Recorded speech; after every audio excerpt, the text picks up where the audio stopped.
To make Georgia Howl.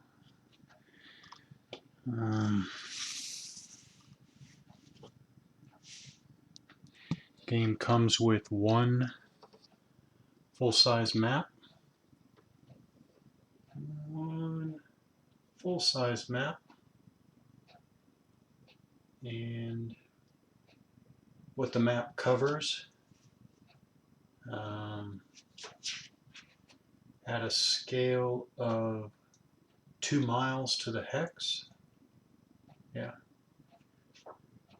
What's covered here is in the far north west corner of the map.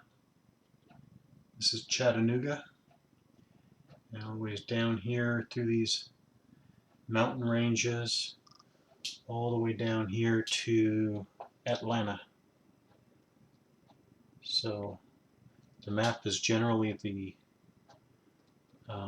ground between Atlanta and Chattanooga. At this, well, looking at the map at this level,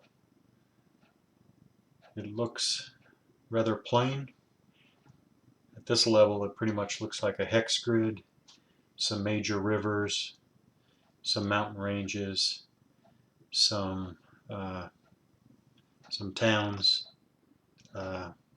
across the map, and not much more.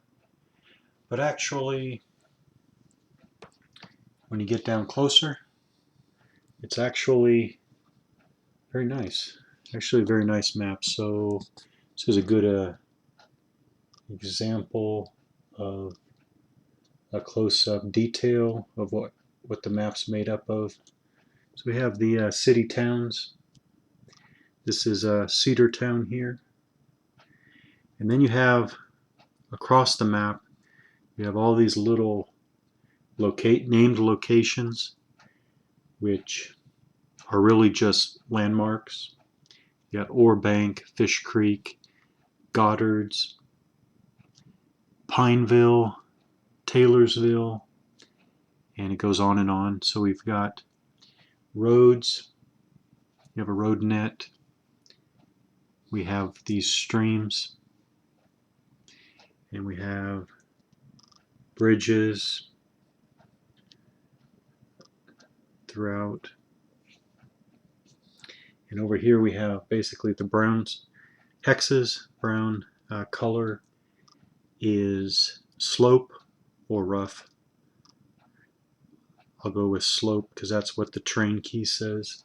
So the brown is slope, but then if the brown has the traditional mountain hatch mark pattern, it is mountain.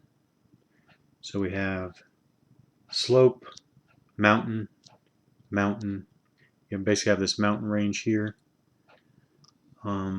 Many of them are named.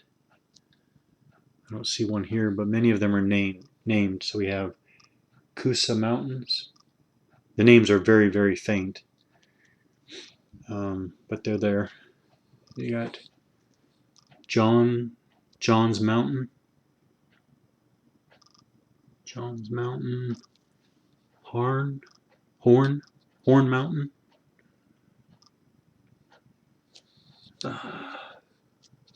Rocky Face Ridge,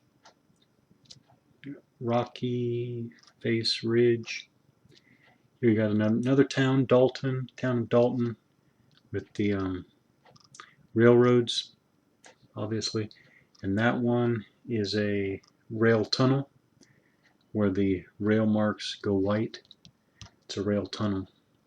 So it's actually very nice. I think it's going to be a very nice map to play on.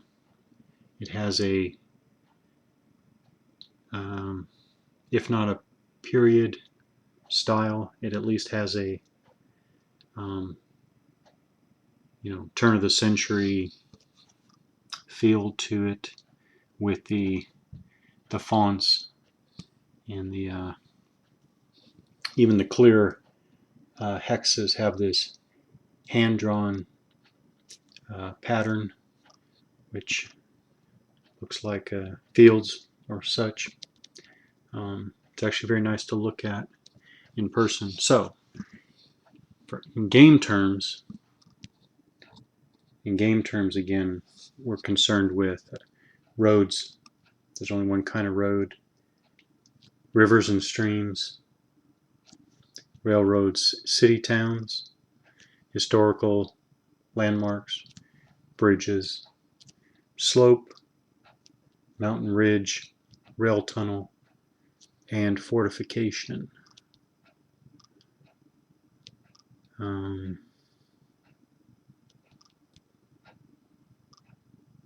Yeah. Otherwise on the map, so we do have these little key for a sample leader unit. So this, for example, is Thomas, named leader. Here he has 3 stars, which means in this case that he's a supreme leader. 2 stars is an intermediate leader. 1 star is a cavalry leader. 2 is his seniority. Then he has his command rating, his initiative, and his combat bonus. We have our turn track here. This is setting up here. Actually, this is the setup for scenario 1, recommended for learning. It starts on May 17th and goes 7 turns, nicely shown on the turn track, to the end of the May 29-30 turn. These 5 plain white, black and white counters here are used in battle as combat options. Each player has a set of 5, 1 counter for each type, or 1 option. Have some detachment markers here. And then we have holding boxes. Each side, this is the Union side. The Confederates have their holding boxes on the opposite side. So these are nice. Holding box for each leader. Looks like I should point out at this point, it looks like they mixed up the graphics. So that's definitely Thomas, even though Thomas is listed here. So that's probably McPherson. But these subordinate units, holding boxes, subordinate units for the leader counter that's on the map. Elliot has Kilpatrick.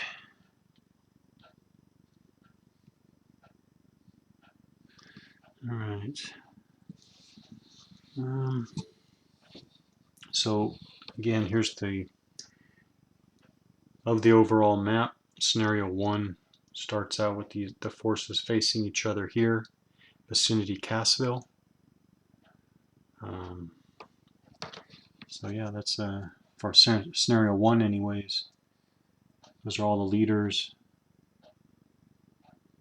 that begin the scenario on the map.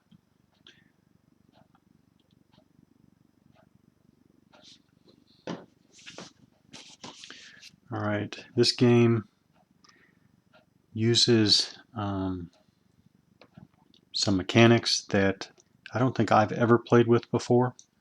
So I don't know, doesn't necessarily mean they're that unusual. I don't know, maybe they are, maybe they aren't. Not too sure about that. But they are very unusual for me. So this will be interesting to step through a first playing of this, considering all these, what for me are unusual mechanics. So the scale here, the scope of the game, each turn is 2 days. The leader, these leader counters, which are often in the holding boxes, these are core for the Union. and divisions for the Confederates. So these leaders, as opposed to the commanders. So we already went through the commanders with the stars.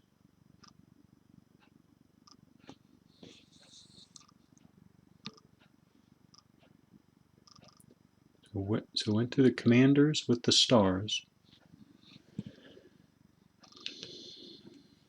The leaders actually have the same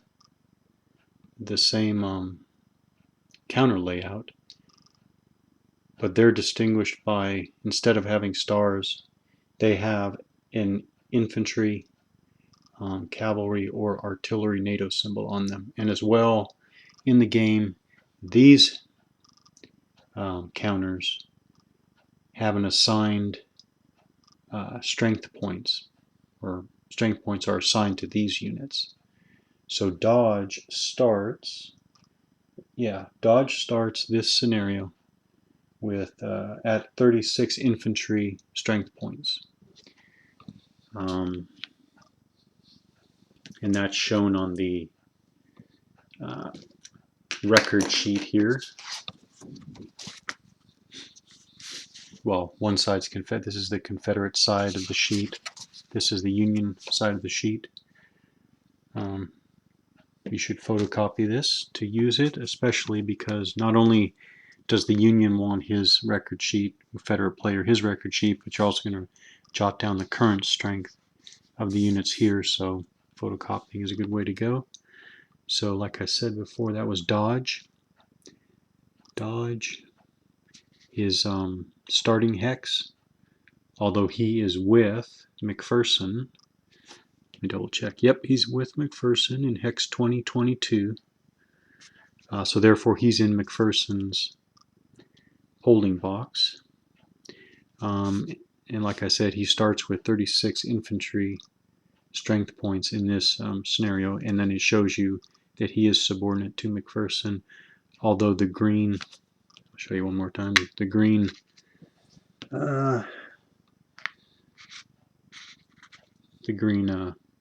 stripe is also a quick way to tell that Dodge is under McPherson.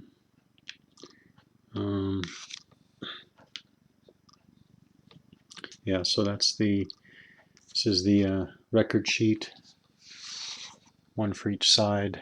All right, might as well start with, well,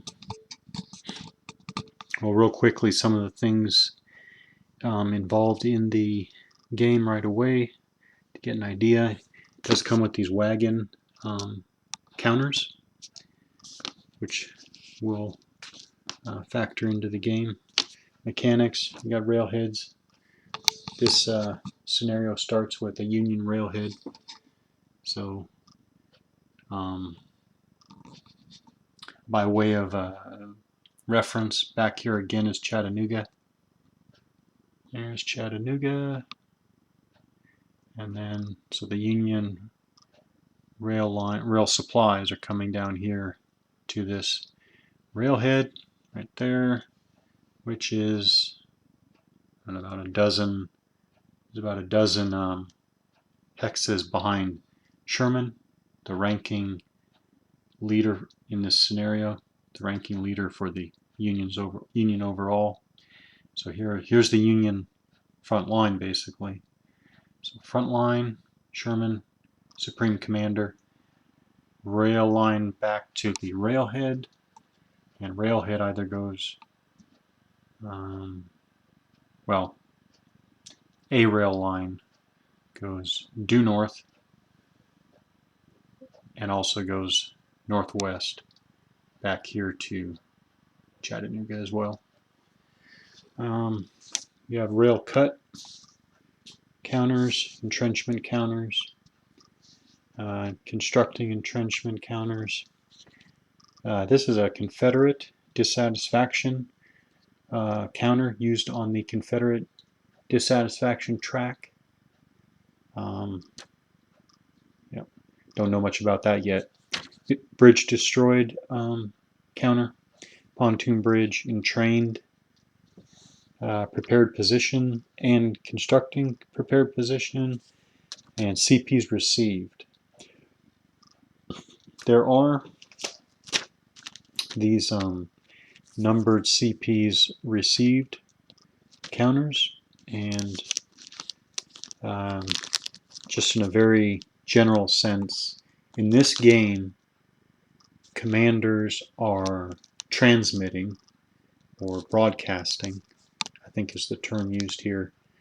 But basically, the commander is sending command points to subordinate leaders, and these counters, I think, are used to record CPs actually received. But we'll look at that in more detail. I've only scanned the rules so far. So again, 2 miles to the hex. Each strength point represents 300 men or 6 artillery pieces, and each turn is 2 days. Percentage chart. Right away, in the middle of the rule, in the center of the rules, are 2 pages of charts and tables. And right away, there's this percentage chart here. So you have, across the top, you have values 1 through 25, and then it gives you a quick percentage by 10 percentage point increments. So you can quickly find, this is basically so you can quickly find percentages of a value 1 through 25. So right away, I'm thinking that there's some detail in the rules with respect to percentages of different values, percentages of strength points, and percentages of other values possibly as well.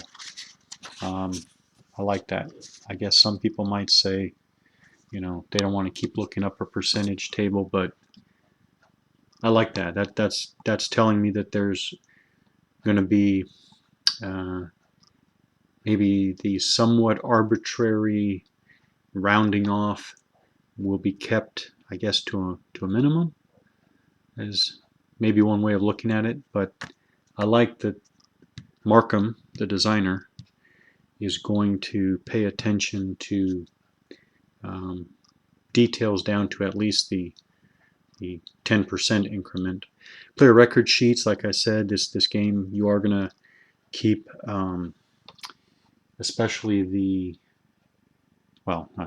primarily the record keeping is the strength point levels of the subordinate Union Corps and Confederate Division leaders. There's a sequence of play. I was actually going to jump around in the rules by following the sequence of play. So in this game, in each turn, both players are going to move and react to enemy movement.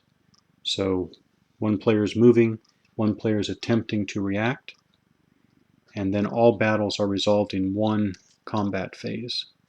That's the general overview. So again, I'm going to flip around the rules by following the sequence of play here. So you have an initial phase here, reinforcements, replacements, and wagon creation.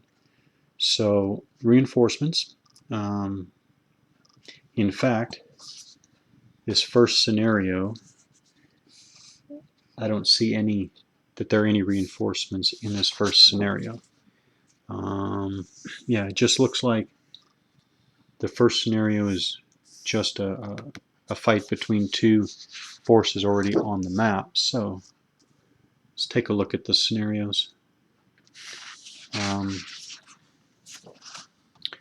For a game of this size, it seems like it has a good number of varied scenarios, I think. Or at least it has a good number of scenarios from this small introductory scenario up to a very large campaign game. So the game has 5 scenarios. Scenario 5 is the campaign scenario. So I'm just going to look at scenario 1 this time. So this is the one set up here on the map. This is Cassville. Like I said, 17 May to 30 May, 1864. Quick check of my, yeah, 1864.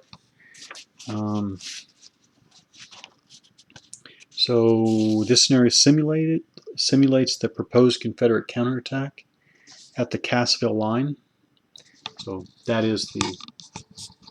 must be the Cassville line, the array. So again, and actually, if you look closely, I think that, yeah, right there, the Confederate, who's that?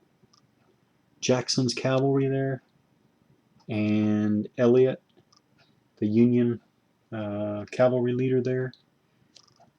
The colors are actually pretty close, the Confederate gray and the Union blue. I'm not saying it's a problem, because there is, interestingly enough, if I remember correctly, and we'll get to it, I think only cavalry have facing in zones of control. So otherwise, it's not going to be that hard to tell Confederate from Union. But right there, you've got the main Confederate line, and you've got the main Union line, and that is Cassville, right? That's Stoneman. Yeah, where's Cassville? The name is there. Where'd Cassville go?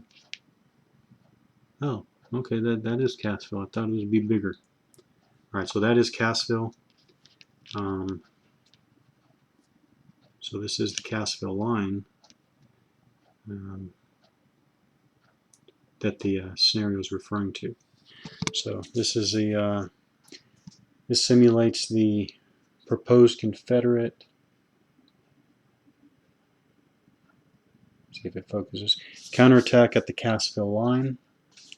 In post-war years, Johnston would claim that this had been where he had wanted to counterattack the Union if only Hood had not failed him. Scenario lasts 7 turns. Say this is important. The victory points and victory levels.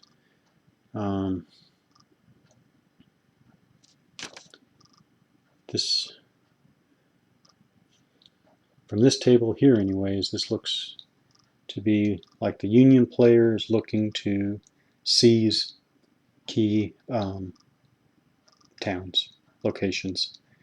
So in backwards order, Marietta. So here again is the Union line. If the Union forces can drive down here to Marietta, that'll go a long way towards securing them a major victory. So we're talking in advance of what, 15, 20 hexes. Then we've got Kingston, right there, where Jackson's cavalry is. There's Kingston, Dallas, right there. Dallas, which is more or less directly behind Johnston. It's Johnston right there. Directly behind Johnston is Dallas. Big Shanty. There's Big Shanty, which is basically on the way to Marietta. Again, that's Marietta. So looking from the Union line, Big Shanty and Marietta. Cartersville right there. Again, more immediately behind the Confederate line. And Rome. Okay, so the Union already occupy Rome. They're on their far right. Girard's cavalry is is already starts the scenario occupying Rome. That's Rome there. On the Kusa River. All right. So again, there are 5 scenarios. This is just the first one, introductory scenario. Placements. Each player rolls for replacements. No replacements on turn 1 of any scenario. Wagon creation. So what's the deal with wagons? I'll grab one off the board. This is a Union wagon unit there. And on the back of each wagon counter, there's a depleted side. All right. So right away, what is the deal with wagons?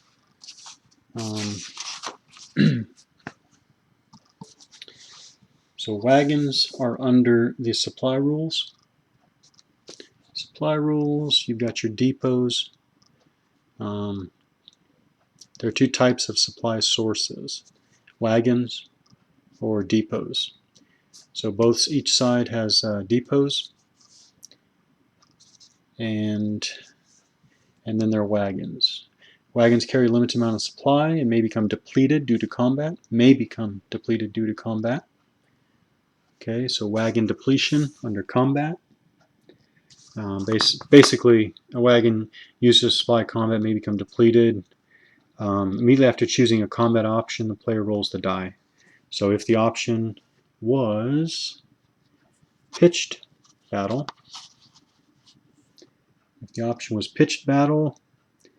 a roll of 5 or 6 depletes the wagon. If any other option is chosen, a roll of 6 depletes the wagon. And again, the other combat options are withdraw, probe, stand, and assault.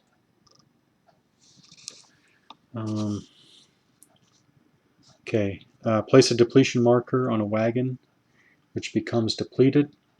At the end of the combat phase, the wagon is flipped to its depleted side and the marker is removed. The wagon may still be used for supply throughout the current combat phase.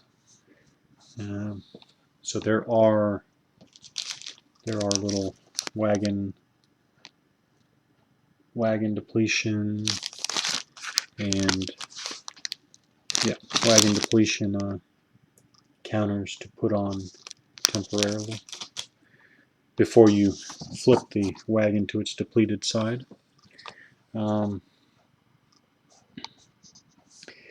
So wagon creation, leaders, including detachments, may create wagons.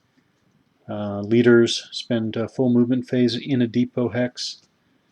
Leader must have at least 1 CP and not move throughout the phase. The player places a wagon creation marker. That's what we just looked at there. Just looked at that. That wagon creation marker. In the hex, during the initial phase of the following turn, you may place a wagon in the hex. Okay. So leaders create wagons. Wagons supply battles. And in battles or in combat, wagons can become depleted. And then you can replenish wagons. All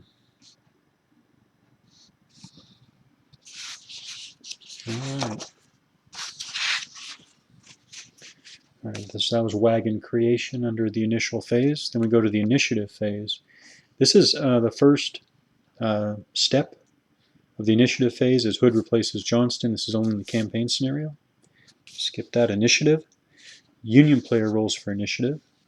Right here's a simple 1 paragraph under initiative.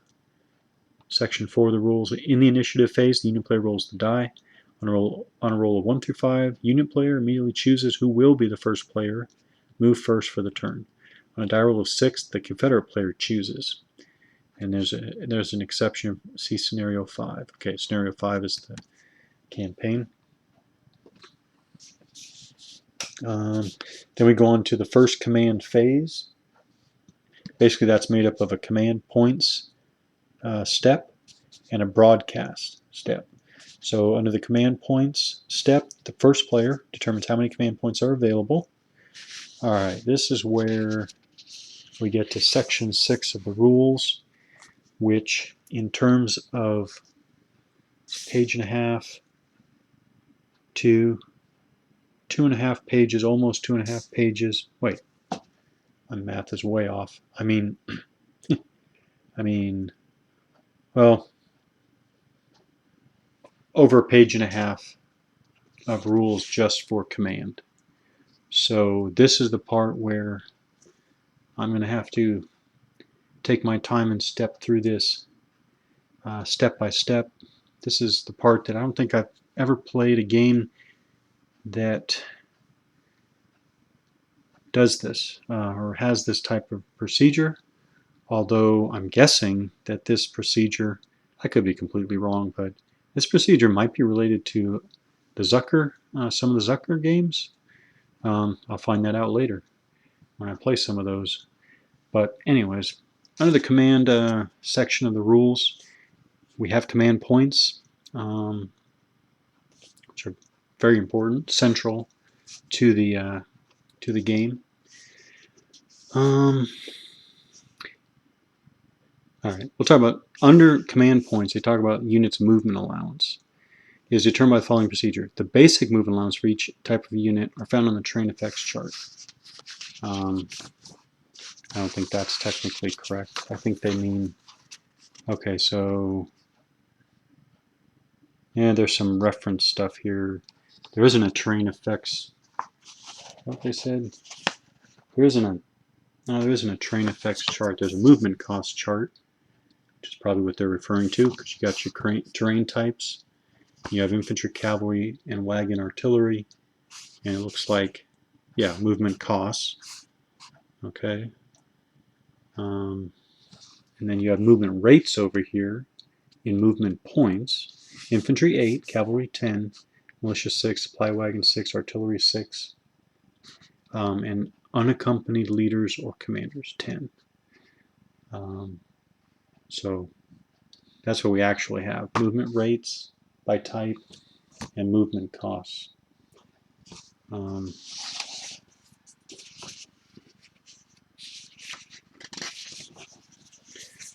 So during the command phase, supreme commanders and cavalry commanders only receive CPs. They broadcast CPs to subordinates. Each unit may use some proportion of its basic movement allowance. The number of CPs received by the senior leader in each hex determines the percentage for all units in the hex.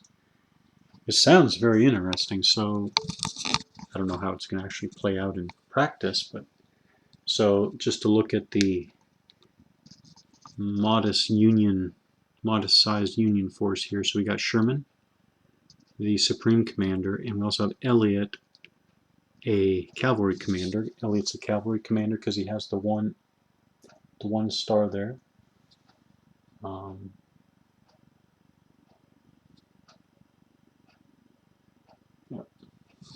So just in general, I mean, Sherman and Elliott will be broadcasting CPs, command points, to cavalry units.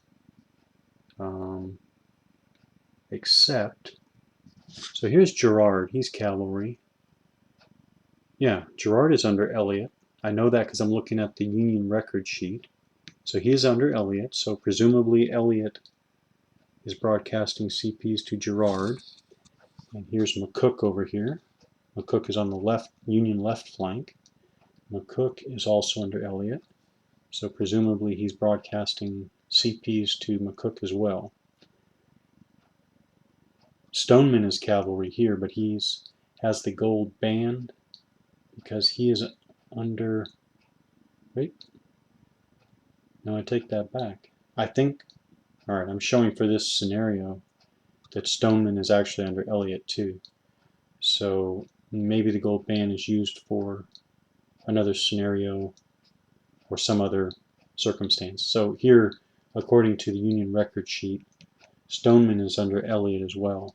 So basically Elliott is broadcasting CPs to all of these cavalry forces, and the Union are leading with basically a screen of cavalry. 1, 2, 3, and 4.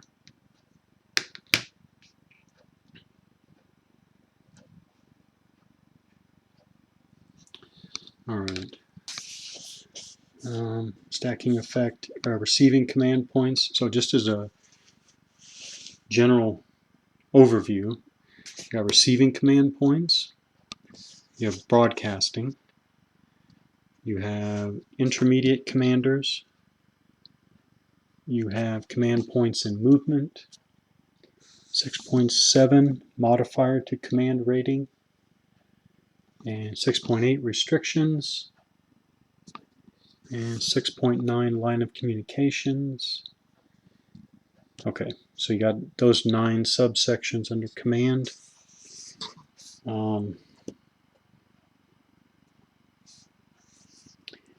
Okay, all right. 6.2 stacking effect. At the instant a unit moves, its movement allowance is modified for units which moved out of the hex previously in that turn. All right. No idea what that meant. 7.3. 7 is movement. 7.3 stacks, or 7.3 modifications. Okay. Combat unit movement allowances are modified when units move together stacks or when units leave a hex separately. This applies both in the unit's own movement phase and in reaction movement. When more than one unit corps or 2 Confederate divisions move together as a force, the force's movement allowance is reduced by 1 MP for each additional unit after the first Union Corps or 2nd Confederate Division. Okay. Okay, so the larger the force is, the progressively slower it'll move. Every 3 militia units or 25 or more SPs of cavalry or detachments is treated as one Union Corps or Confederate division. Okay.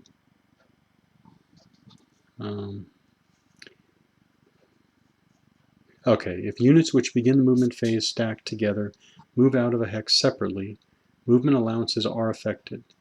A Union combat unit loses 1 MP for each corps moved out of the hex ahead of it. Wow.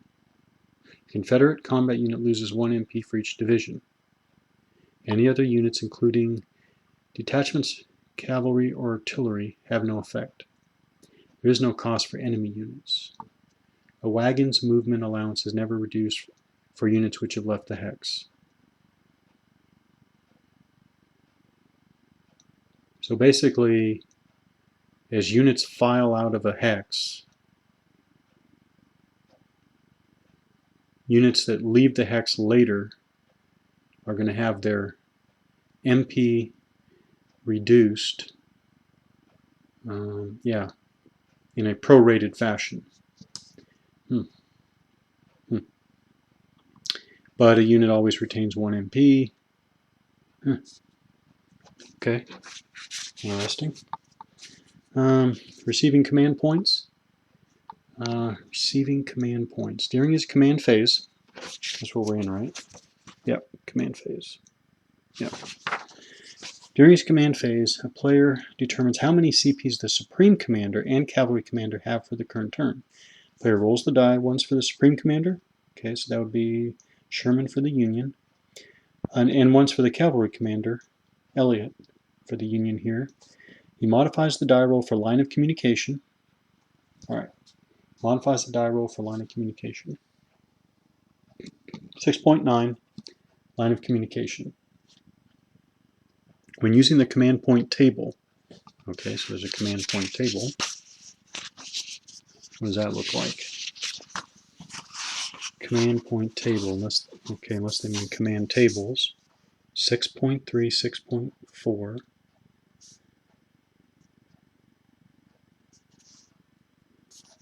Command broadcast table.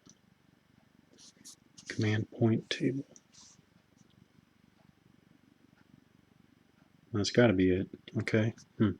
Number of MPs between leader and subordinate.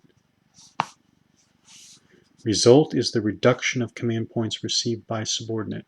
Okay. Die roll modifier, -1 if no line of communication. Okay. So, command point table, die roll. All right.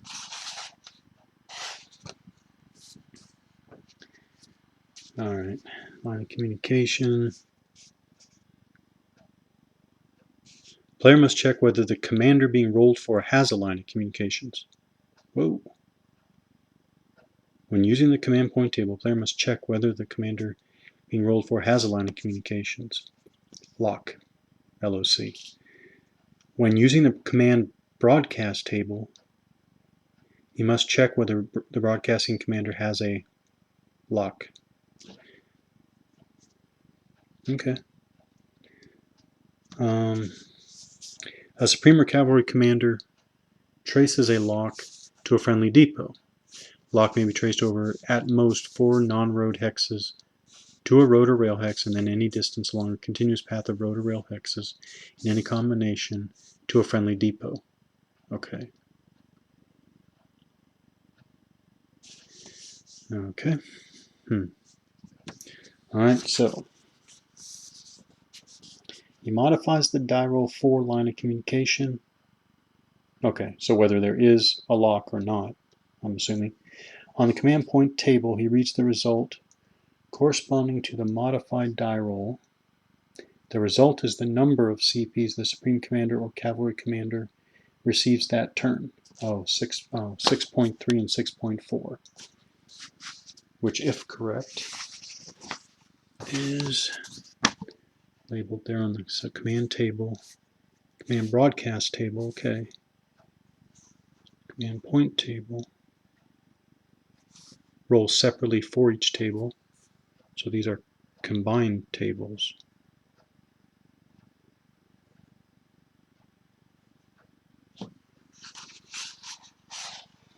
Okay. So, broadcasting. In broadcast, a commander attempts to give subordinates the same CPs he has received. Supreme Commander and Cavalry Commander may broadcast the CPs they receive from the command point table to other friendly leaders not in the same hex. Intermediate commanders to whom CPs are broadcast may in turn broadcast to subordinates not in the same hex. Okay. Okay. So this is where, I think, this is where Sherman broadcasts to McPherson, who is an intermediate commander, not in the same hex, and then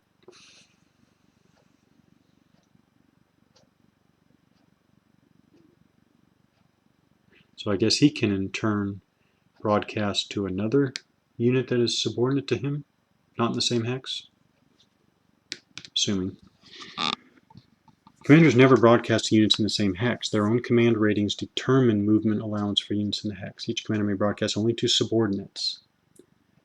For the Supreme Commander, this includes all friendly units. For the Cavalry Commander, it includes only cavalry units and wagons. Exception, the Supreme Commander may not broadcast to the Cavalry Commander. That's interesting. So the Supreme Commander may not broadcast to the Cavalry Commander.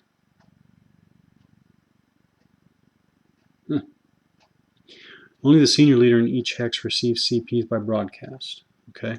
Number of CPs received will determine movement allowances for every unit in the hex. 6.6. Every unit in the hex.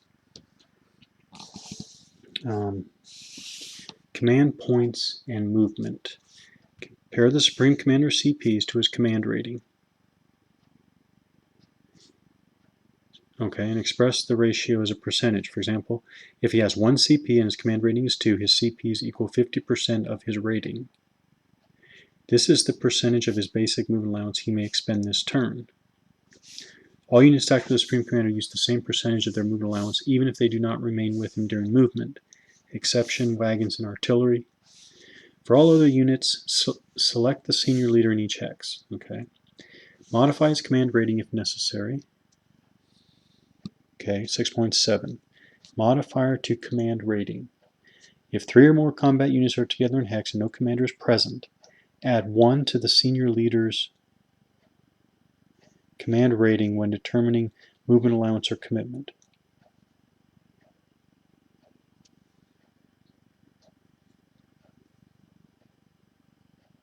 Oh, okay. Example, Howard is stacked with Logan and Dodge. Howard is the senior leader in the stack. The stack totals 3 units. Add 1 to Howard's command rating. Okay. Okay. All right. Okay, so modifies command rating is necessary, and then make the same computation for him as for the Supreme Commander. Use the number of CPs broadcast to the senior leader and that leader's command rating. Every leader in the hex, except artillery, receives the same percentage of movement allowance as the senior leader. In effect, only the senior leader receives CPs, and only his command rating matters. Even the cavalry commander's movement allowance, if he were stacked with a more senior leader, would be determined by that leader's command rating. If a wagon or artillery unit is stacked with a leader, and the leader has a movement allowance of 6 or less, the wagon or artillery unit's movement allowance is 6. If it is not stacked with a leader, its movement allowance is determined using the wagon or artillery unit's command rating as for a leader. Minimum movement allowance. A unit which remains more than 6 hexes, measured without regard for terrain units or Zocs, from all enemy units during its entire move may always expend 50% of its printed movement allowance, regardless of CPs. Exception: a militia unit still may move only if stacked with a leader. This does not entitle the unit to entrench, nor to destroy or repair. Example: Dodge is alone in a hex. Here's Dodge. Dodge is alone in a hex and receives 1 CP. This entitles him to move 33%, because his command rating is 3, 33% of his movement allowance. If he does not move within 6 hexes of any Confederate unit, he may expend 50% of his allowance instead. Okay. I'll have to practice this, but okay. Alright. Alright, so each commander may broadcast only to subordinates. Okay. Talked about that. Okay. So the number of CPs received will determine movement allowances for every unit in the hex. This is true even if the hex contains both infantry and cavalry. Commander always attempts to broadcast his full number of CPs to another leader. There's never any reason to broadcast fewer. A leader does not expend some of his CPs on himself and then broadcast others. He uses his full allotment to determine his own movement allowance and then broadcasts his full allotment as well. In effect, he uses the CPs twice. Actually uses it multiple times, I believe. A commander may attempt to broadcast his CPs to every hex containing subordinates. To every hex containing subordinates. He doesn't expend CPs on different hexes. He attempts to give his full allotment to every hex. Procedure. The player counts the distance and movement points using cavalry movement costs from the broadcasting commander to the subordinate. He then locates the corresponding column on the command broadcast table, rolls 1 die, applies any modifiers for line of communications, and cross-references the result with the column. Results: -1, -2, -3. Full. Place a number marker to record how many CPs each leader receives. So those are the numbered counters. Place a number marker to record how many CPs each leader receives. And that refers to the columns we were looking at. So that's the number of MPs between leader and subordinate. Die roll, result, modified for line of communication. Result is the reduction of command points received by subordinate.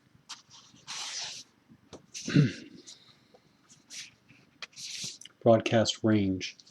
Broadcast range is counted in cavalry movement points, not hexes. Men on horseback, yeah, carrying the orders.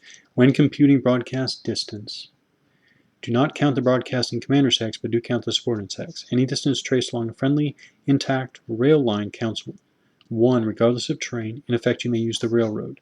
Movement costs for zones of control must be paid unless a friendly combat unit occupies the hex. There is no maximum broadcast distance. The last column of the broadcast table is 17 plus. Yeah. The broadcast path may not be traced through enemy units, but it may be traced out of the broadcasting commander's hex, even if enemy units are also in that hex. Okay. Zones of control 8. Zones of control. Only cavalry units have a ZOC, except when in a hex occupied by an enemy combat unit, okay, or when entrenched. ZOCs increase the cost for enemy units to enter controlled hexes. The hexes a unit controls depends on its facing, okay. So cavalry units will maintain facing, and that facing will determine controlled hexes, which together make up its zone of control. Each cavalry unit exerts a ZOC into its 3 frontal hexes, but not its own hex. All enemy units must pay 1 additional MP to enter a ZOC. Facing, cavalry, okay, cavalry are the only units with facing. Okay, a player decides the unit's facing when he moves it into a hex before the enemy declares reaction attempts. Before. After a battle, including retreats, each player may orient the facings of involved cavalry however he wishes. Okay. Limits. If an enemy combat unit occupies its hex, cavalry unit does not exert a ZOC. The ZOC disappears at the instant the enemy unit enters the hex. It appears at the instant no enemy unit is in the hex. When a unit moves from an enemy cavalry unit's hex into a frontal hex of that unit, it does not pay ZOC costs. The ZOC reappears only after the moving unit has entered the new hex. ZOCs do not extend across rivers except at intact bridges or into ridge hexes. Okay, mountains, ridges. Cavalry in entrenchment or prepared positions do not have ZOCs. Opposing ZOCs do not neutralize each other.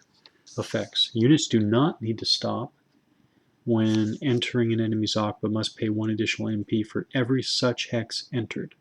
A unit may move directly from one ZOC to another.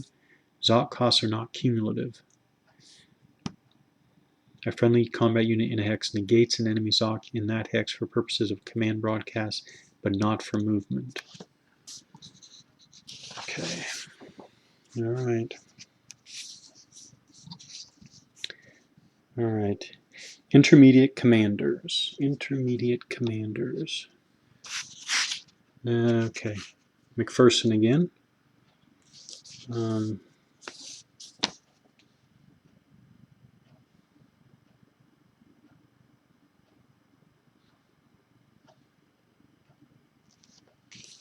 All right.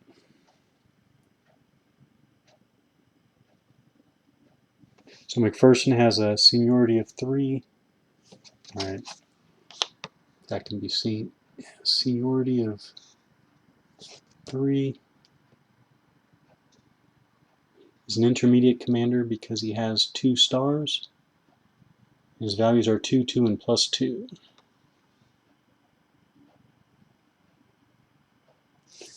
All right.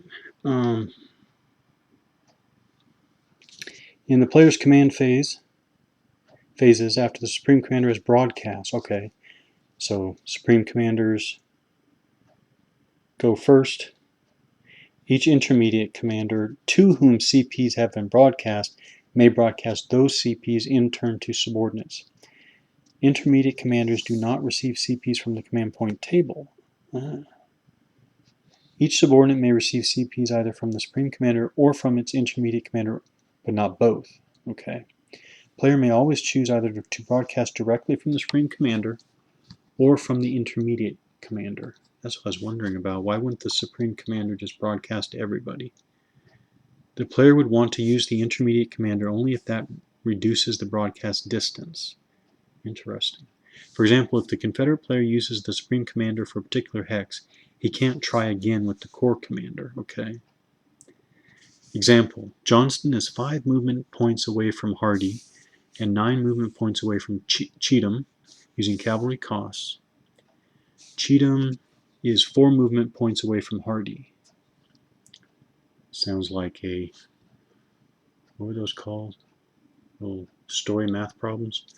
The Confederate player's command point table die roll is 3. This means that Johnston receives and can broadcast 2 CPs. Let's look at that real quick. Die roll is 3, resulting in 2. 3. Okay, so I guess it's the die roll here in the command point table. 3, 2. Okay.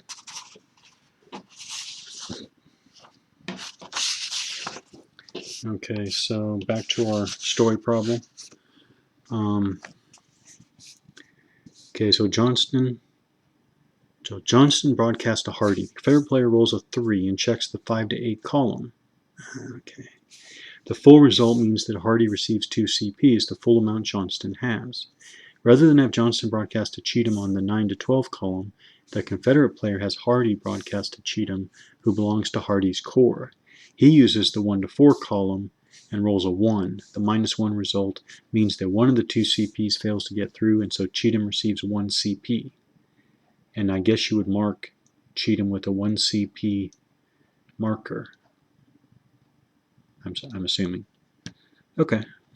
Okay, so basically intermediate commanders have a real function in ensuring maximum command control across the force. Okay, we already went through command points and movement, minimum movement allowance, modifier to command rating, restrictions. Okay, restrictions. Leaders receiving more CPs than their command rating may not save these points, nor does this increase the leader's movement allowance. Leaders may only increase their movement allowance through force march. A unit may not move if its hex receives 0 CPs. Exceptions. Okay, a couple exceptions. Okay. Comprehensive example. Okay. Johnston, Hardy, and all units of Hardy's corps except Bate are in hex 20. Okay. Yeah, this should be set up. All right. All right. So there are definitely some mechanics to go through every turn here, but it's also looks like it's central to the drama and development of this game, especially at this scale. How much command influence reaches down the chain of command basically and across the force on a turn-by-turn basis. This will be interesting to see how this works out in practice. We'll go on with the rules, finish up the rules review, and then actually start playing this scenario at some point.